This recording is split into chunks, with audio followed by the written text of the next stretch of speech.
Hello hi नमस्कार, मेरा नाम है प्रिया और आप देख रहे हैं हेल्थ 9। आज हम एक ऐसे सब्जेक्ट को केटर करने वाले हैं जो कि बहुत ज़्यादा सुना नहीं जाता है। हम जानते सब हैं लेकिन बहुत ज़्यादा पता नहीं है कि उसमें होता क्या है। तो चलिए मुलाकात करते हैं डॉक्टर खेमेंद्र से। Thank you so much sir. Radiologist हैं सर। सबसे पहले तो ये बताइए कि रेडियोलॉजी जो है वैसे तो बड़ी इंपॉर्टेंट होती है, मतलब कोई भी सर्जरी बिना उसके सोचा भी नहीं जा सकता है कि किया जा सकता है। तो एक्चुअली में इसमें होता क्या क्या है? रेडियोलॉजी एक ऐसी ब्रांच है जिसमें कि विभिन्न उपकरणों के द्वारा, जैसे x ray, CT scan, ultrasound, MRI, इनके द्वारा पूरे शरीर की जांच की जाती है। उससे क्या है कि हमारे जिस शरीर में जो भी विकृति है या जो बीमारी है उसका सही तरह से पहले तो उसका पता लगाया जाता है कि वो क्या है, उसके बाद वो कितनी फैली हुई है, और उससे हमारे जो ट्रीटमेंट प्लानिंग होती है, जो ट्रीटमेंट हम करना चाहते हैं, उससे उसमें काफ़ी मदद मिलती है, जिससे कि हम एक अच्छी सर्जरी उस पर प्लान कर सकते हैं। तो रेडियोलॉजी जो है एक, ये तो हो गया हमारा एक डायग्नोस्टिक्स पार्ट, जिसमें कि हम पता करते हैं कि क्या बीमारी है, क्या ट्रीटमेंट हो सकता है। एक इसी का एक सुपर स्पेशलाइजेशन है एक इंटरवेंशन रेडियोलॉजी। इसमें क्या होता है कि हम मस्तिष्क की, पैरों की, पेट की विभिन्न बीमारियों को मिनिमली इन्वेजिव प्रोसीजर्स के द्वारा, तार के द्वारा, ट्यूब्स के द्वारा, रेडियो फ्रिक्वेंसी के द्वारा हम ट्यूमर्स को भी ठीक करते हैं, ब्रेन ट्यूमर्स को भी ठीक करते हैं, ब्रेन में कोई एन्यूरिज्म्स हो जाते हैं हम उनको भी ठीक करते हैं, पैरों में नसें फूल जाती हैं हम उनको भी ठीक करते हैं।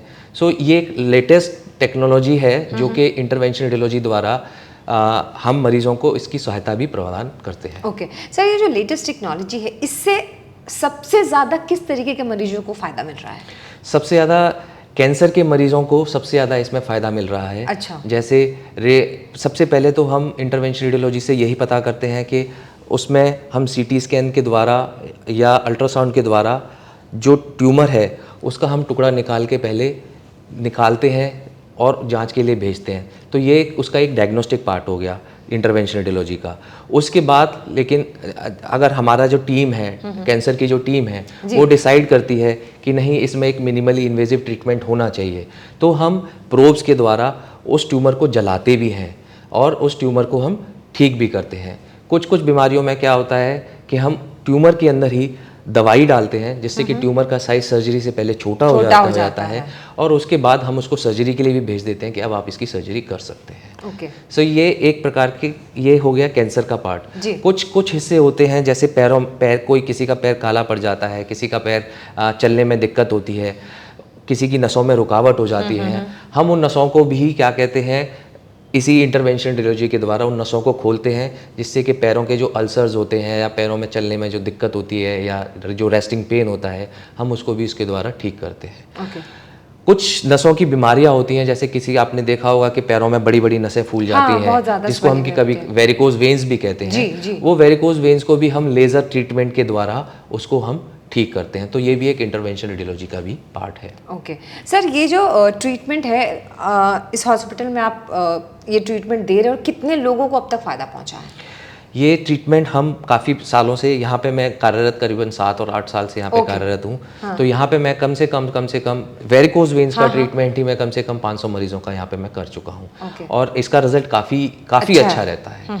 और इसमें मरीज़ को कोई पैर पे कोई घाव के निशान नहीं रहते हैं, कोई एक स्टिच भी नहीं लगता है। हम उसको ये भी कह सकते हैं कि एक सूचरलेस सर्जरी है। ओके मतलब बिल्कुल पता नहीं लगता कि हमने सर्जरी करी है कि नहीं। ओके सर, जब आप इस तरीके की ट्रीटमेंट्स देते हैं तो मरीज कितने कंफर्टेबल होते हैं, क्योंकि बहुत सारे लोगों को तो इसके बारे में अभी पता ही नहीं है। मरीज का ये है कि कंफर्ट तो हमें एक सर्जरी के टाइम पे भी हम जनरली एनेस्थीसिया के अंदर एक तो वो सर्जरी करते हैं और जब उससे एक तो मरीज़ का काफ़ी अच्छा एक्सेप्टेंस बढ़ जाता है कि हाँ मेरे को प्रोसीजर कराने के टाइम पे कोई दर्द नहीं हुआ है। उसके बाद जब वो प्रोसीजर हो जाता है तो हम कुछ दिनों के लिए उसको पेन किलर्स देते हैं और वो पर्सन टू पर्सन डिपेंड करता है कि किसी को ज़्यादा दर्द होता है, किसी को कम दर्द होता है, but ultimately after few days every patient feels very comfortable. Okay sir, किसी ऐसे पेशेंट को जिसके इसके बारे में पता ही नहीं है, उसको मतलब क्या क्या ऐसे सिम्टम्स दिखते हैं कि वो उसको लगता है कि अब मुझे रेडियोलॉजिस्ट के पास जाना चाहिए, मुझे ये ट्रीटमेंट करानी चाहिए, तो उसके कुछ इनिशियल सिम्टम्स तो होंगे? उसके इनिशियल सिम्टम्स ऐसे होते हैं, पहली बात तो कि अगर मरीज़ थोड़ी देर चल रहा है, उसको चलने के बाद पैर में दर्द स्टार्ट हो जाता है, या पेशेंट रात को सो नहीं पा रहा है, उसको कहते हैं हम रेस्टिंग पेन, कि उसको रात को बहुत तेज़ी से दर्द हो रहा है, तो ये पेरिफेरल आर्टेरियल डिजीज़ के अंदर आते हैं।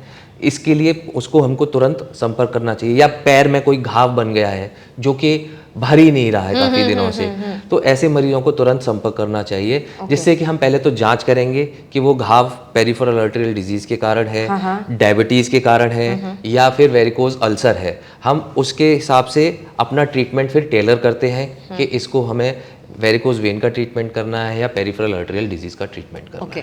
सर, जब कोई बहुत इंपॉर्टेंट सर्जरी होती है या जब पता लगाना होता है एक पेशेंट के बॉडी में क्या क्या प्रॉब्लम्स हैं, तो आप लोगों का रोल सबसे ज़्यादा इंपॉर्टेंट हो जाता है, राइट?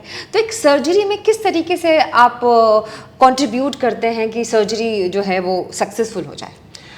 सबसे पहले तो मरीज़ जिस कंप्लेंट को लेके आता है, जैसे आया आपके पास पेशेंट कह के आया कि मेरे पेट में दर्द है, क्लिनिशियन और जो ओपीडी में बैठा हुआ डॉक्टर है पहले उसको असेस करता है कि हाँ ये दिक्कत हो सकती है, फिर वो हमारे पास रेडियोलॉजी डिपार्टमेंट भेजता है। उसमें जैसे मैं आपको पहले भी बता चुका हूँ कि उसमें अल्ट्रासाउंड भी होता है, एक्सरे भी होता है, सीटी, एमआरआई, ये सब होते हैं। हम उसमें देख के पहले तो डिसाइड करते हैं कि वाकई में जो उसका दर्द है उसका कोई वैसा कारण है या वो फंक्शनल पेन है, राइट। अगर कुछ कारण दर्द के कारण होते हैं, जैसे मान लो एक ट्यूमर ही मान लो, या लीवर एब्सेस ही मान लो, या कुछ स्टोन मान लो, अगर इस तरह की बीमारियां निकल के आती हैं तो फर्स्ट ऑफ ऑल हम उसको बताते हैं कि हाँ आपकी ये बीमारी आपके शरीर के अंदर है, इसका ये ट्रीटमेंट है। उसके बाद हम सर्जन के साथ मिलकर इस चीज़ में डिस्कस करते हैं कि इसमें हमें क्या चीज़ करनी चाहिए, कि हमें इसका एक ओपन सर्जरी करनी चाहिए, क्या हमारा अप्रोच, सर्जरी का अप्रोच जो है वो इस तरीके से होना चाहिए कि हम उसको मिनिमली इन्वेजिव तरीके से करें, या हमको उसका पूरा पेट खोल के ही उसकी सर्जरी करनी चाहिए।